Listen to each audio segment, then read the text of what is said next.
Teleaula Parnamirim. Olá pessoal, mais uma vez com vocês, eu sou o professor Eduardo, trazendo mais umas dicas de como fazer uma boa redação.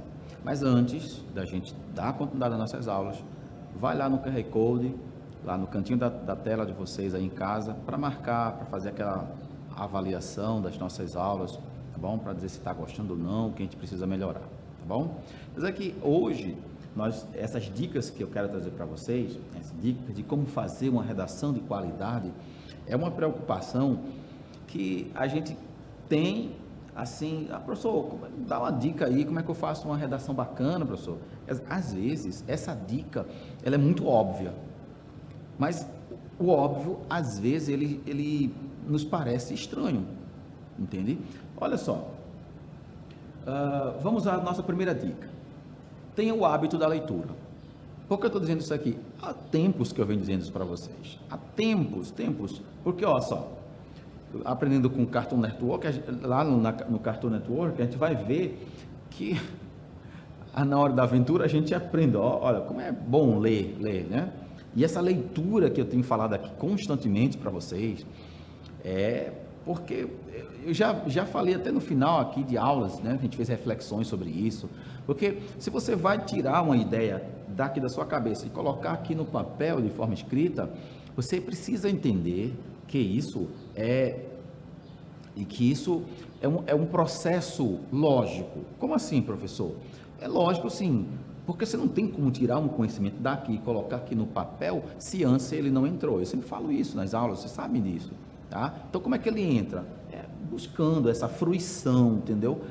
Tentar se preencher de conhecimentos, sabe? Buscar, tem que se preencher constantemente essa leitura, tá? Buscar, quer dizer, você tem livro didático, tem livro paradidático, buscar, ler no geral é muito, então, esse hábito da leitura, e por que eu incentivo tanto esse hábito de leitura? Semana passada, por exemplo, eu com os meus alunos lá do Silvino Bezerra, nós fizemos uma aula bem diferente, tá? Não passei atividades, não foi na retrasada, aliás. Semana passada, retrasada, eu escolhi, fui lá na minha biblioteca, escolhi uns livros lá que eu queria apresentar para eles, escolhi uns livros, coloquei assim, e aqueles livros com aqueles livros eu comecei a mostrar a eles, olha, eu mostrei desde meus livros de história em quadrinhos, a livros mais volumosos como Game of Thrones, mostrei livros de filosofia, mostrei vários livros para eles, que eles ficaram encantados. Mostrei meu livro da coleção de Sherlock Holmes. Então, veja, você vai ter muita coisa. Coloquei de Allan Poe, né? Coloquei de Edgar Allan Poe, aquelas histórias lá, histórias mais fortes, de terror, enfim, eu mostrei.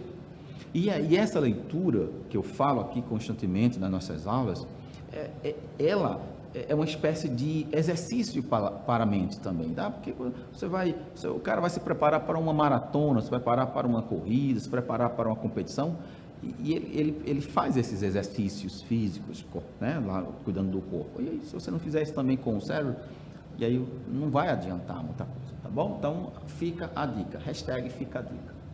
A outra coisa treine bastante. Como é que se treina isso, professor? Vamos ver. Como é que é esse treino? Eu venho falando também, outra coisa que eu tenho falando bastante aqui com vocês, é a questão da cursividade.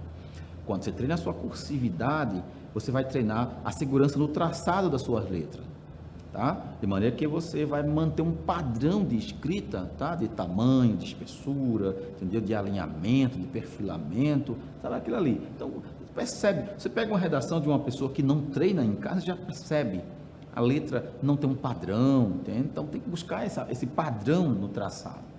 E aí, quando você faz isso, né, como eu já falei, essa segurança no traçado, você consegue, se você treina.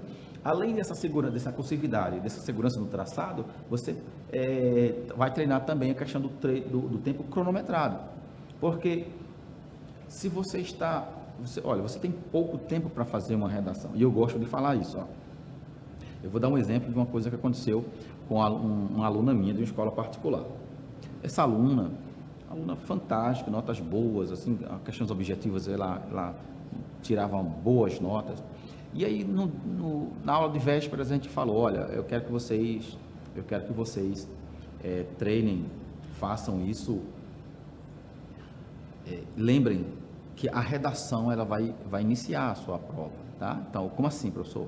Você vai começar a fazer a sua prova pela redação, tá? Até o momento do rascunho, deixa lá, aí você vai fazer as suas 40 questões objetivas. Depois você volta para esse rascunho para revisar, para passar limpo, etc. Entendeu?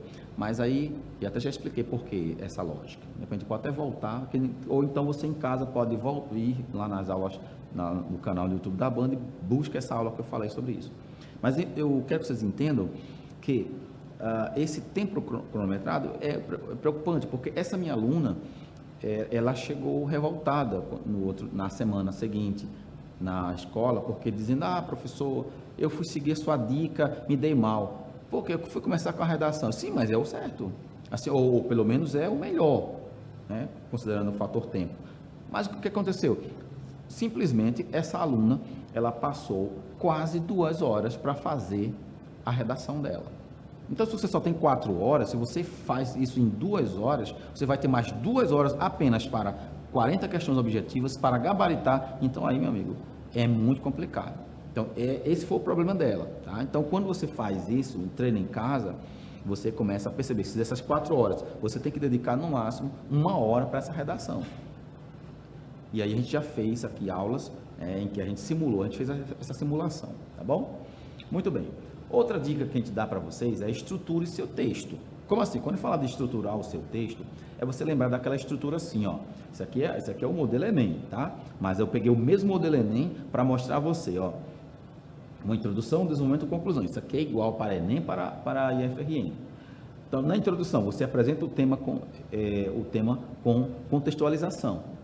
Você pode usar um filme, você pode usar uma citação, você pode usar um acontecimento da filosofia, da mitologia grega, da mitologia nórdica. Você pode fazer, que a gente já fez, inclusive nós já fizemos aqui vários exemplos de introdução, em que você vai fazer essa contextualização, usando um fator histórico, um fator da literatura, enfim. Aí depois, se você pode apresentar no segundo período, ou talvez no mesmo, não sei, mas no segundo período apresentar a sua tese com base no tema. Nós já fizemos isso aqui algumas vezes. Depois, ainda na introdução, apresentar o argumento 1 e o argumento 2. Tem gente que às vezes esquece de fazer isso. Mas se já fez o primeiro e o segundo, já está de bom tamanho. Mas o ideal é que você faça sempre isso. Apresentar o tema, contextualizando, apresentar a sua tese, tá? E apresentar o argumento 1 e o argumento 2. Porque quem lê a sua introdução já sabe o que vai ter aqui no desenvolvimento. O desenvolvimento você vai ter aqui, ó, o argumento 1. Como é que você faz o argumento 1? Você apresenta uma ideia, você fundamenta essa ideia, tá? E depois você dá um exemplo. Da mesma forma, argumento 2, que é o segundo, na ordem, é o terceiro parágrafo. Apresenta a ideia, fundamenta essa ideia, outro exemplo. E aí você faz uma conclusão. Olha, e eu estou colocando aqui nessa tela, vem comigo, pensa comigo aqui, ó, até uma quantidade de linhas para você fazer, ó, 5 a 6 linhas na introdução, 7 a 9 linhas nesse seu desenvolvimento e 6 a 7 linhas na sua conclusão. A conclusão, a retomada da tese, tá? A solução para o tema e o fechamento. Aqui é uma estrutura de texto dissertativo argumentativo, tá bom? Depois, seja objetivo, tá? Uma dica muito importante, seja objetivo. Por que, gente, estou falando isso? Não vai ficar enrolando, não. Ficar enrolando. Não tem o que falar, ficar inventando coisas e mais coisas, não. Não pode ficar enrolando. Para isso, para não ficar enrolando, lembre porque você não tem tanto tempo assim, né? Não tem nem tempo nem espaço para fazer isso. Ali não tem, então, quando fala espaço, é espaço nas linhas. Não tem muita linha, não tem muito espaço lá na folha para você ficar enrolando. Então, a prolixidade é uma falha a ser evitada, ou seja, querer falar difícil, quer enrolar e além de enrolar, ainda vai colocar palavras difíceis que às vezes a pessoa nem própria a pessoa conhece aquela expressão e quer usar aquela expressão ali, tá bom? Então vá direto ao ponto, e pronto, sabe? Para isso, explore conexões com o tema proposto, e não escreva parágrafos muito longos, que mamãe falava, quem muito fala, muito erra. Isso é um ditado popular muito certo. Quem muito fala, muito erra. E é isso em todos os sentidos, tá? E aqui eu estou me referindo aqui à escrita, propriamente dita. Então, releia o período inteiro para perceber se ele está compreensível. Um período, de um ponto ao ponto, você vai ver se aquele período está compreensível, entendeu? Para saber se está com coesão, tem palavra de mais, palavra de menos, tá bom? Então, é isso aqui. A outra dica bacana é adquirir um repertório cultural. Nós já falamos sobre isso. O que é isso, professor? Repertório cultural, e quando eu falo repertório cultural, olha, os livros são importantes para aumentar o seu repertório cultural, tá?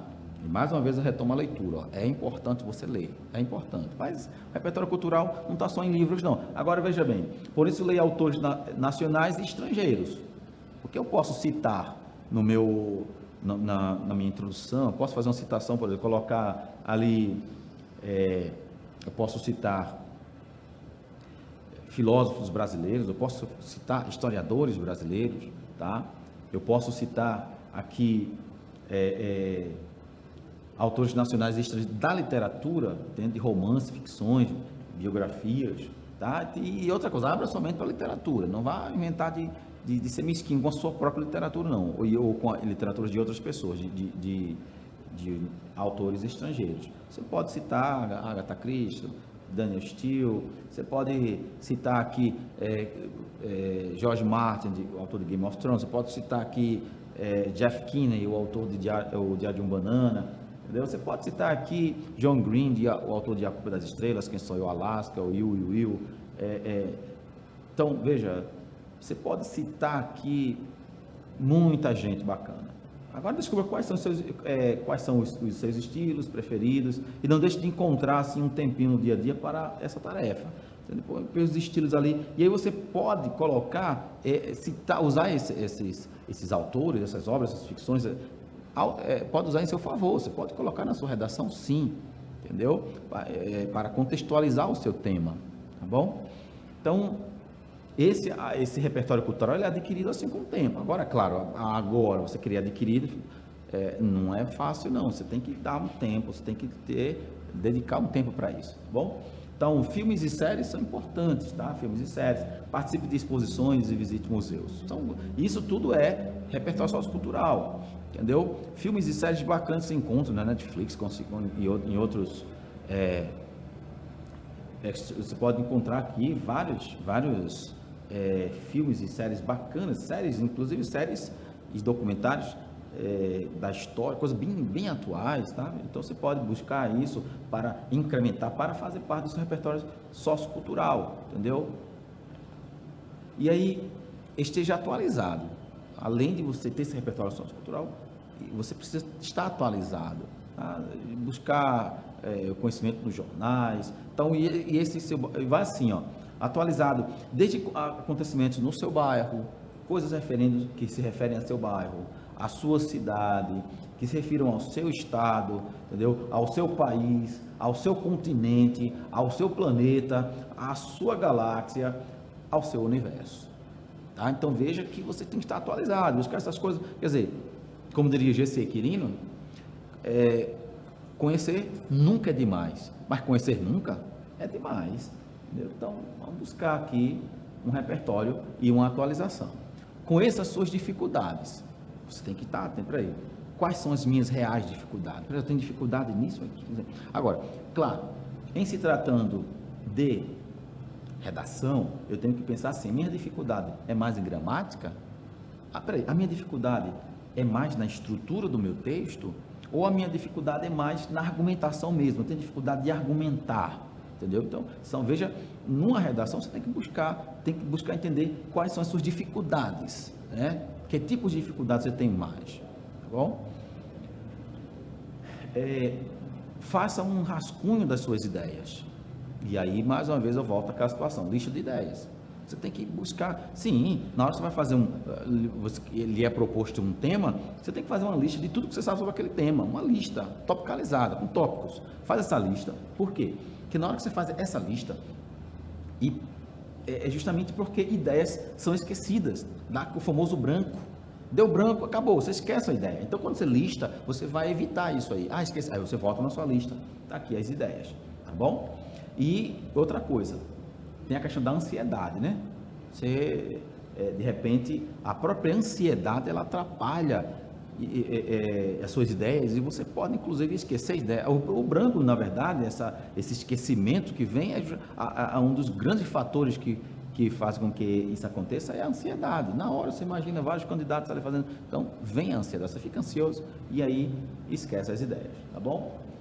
E o fator tempo também não ajuda muito, não. Você tem pouca coisa, você tem pouco tempo ali para fazer aquela redação, e precisa dar um ganho, às vezes dar um gás naquele momento para tirar, assim, uma ideia de sabe, força. E às vezes, quando isso acontece, se você não faz essa lista de ideias, há um grande problema aqui, é que o fator tempo, o fator ansiedade, tudo isso, o branco que dá, aí o que acontece?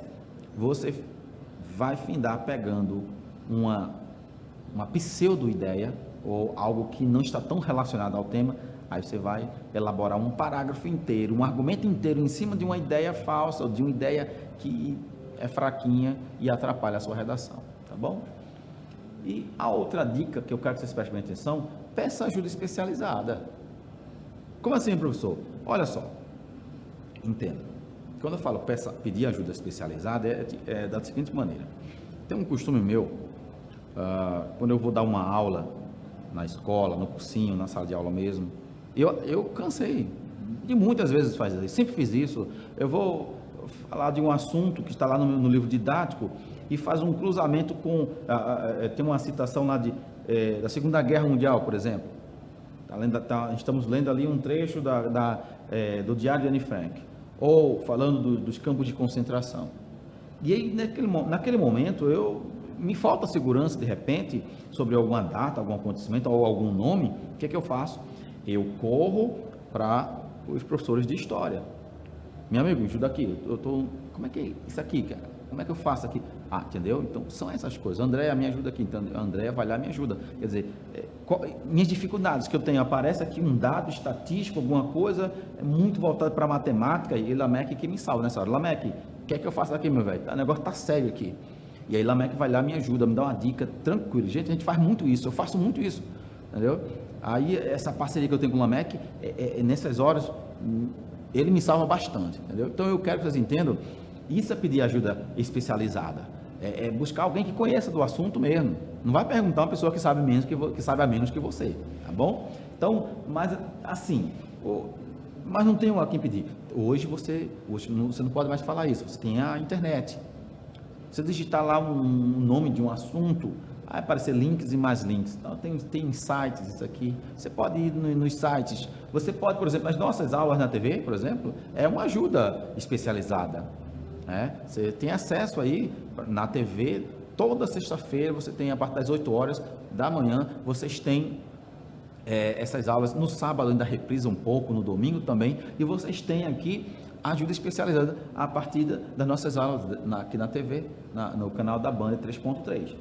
Agora, não conseguiu pegar a aula da sexta-feira? Não tem problema, você vai lá no canal do YouTube da Band, a gente fala sempre aqui, lá na Band está lá o canal do YouTube, tem lá todas as nossas aulas registradas, inclusive essa aula de hoje, hoje mesmo, a partir das 16 horas, ela já estará disponível lá no canal, então você vai lá e pega essa aula, entendeu? Então veja, olha essas ajudas especializadas, sites, as nossas aulas na TV, o YouTube, tá?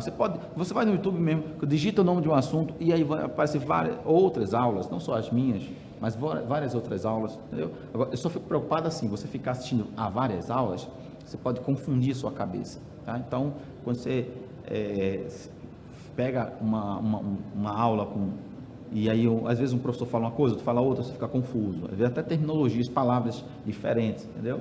Então, essa é a dica que eu passo para vocês hoje, tá bom? Essa ajuda especializada. E uma coisa também que eu queria que vocês prestassem atenção é a questão de seguir canais e Insta. Como assim, professor?